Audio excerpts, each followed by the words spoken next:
we had a very interesting meeting, and good discussions, and it appears that there are hydrogen opportunities in Aruba, especially with the opportunities for wind and hydrogen production, and proximity to the shipping channels, etc., etc. So Aruba could potentially benefit from the hydrogen transition, but also contribute to the wider hydrogen transition in the world, most probably. But that has to be developed together, and that's where the discussions are leading to. So if you touch water, so hydrogen is there. So we can produce hydrogen by splitting water using electricity that comes from solar systems or wind systems. Or if you look at all the biomass around us, that's also carbon and hydrogen. We can also separate hydrogen from there. So it's not far away.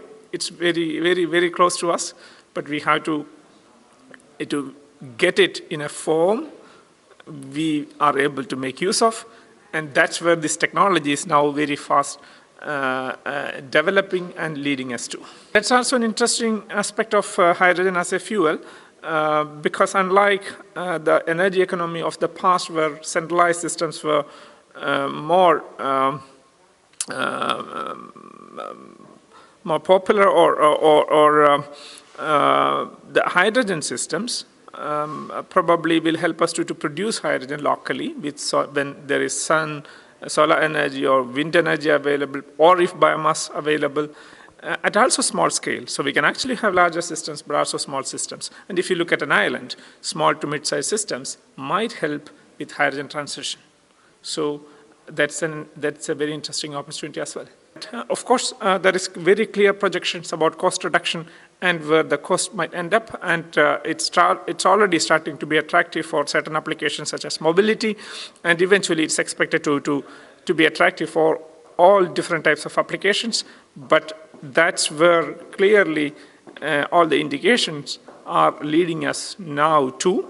And of course, science, technology development, and the engineering infrastructure development for large mass production, supply chain management, etc., all need to be sorted out. But there are clear indications that this is now fast emerging as a very attractive option. As of now, it's already getting to a region where certain applications such as mobility might be already affordable, and if the fuel cell systems and the fuel cell cars are mass produced.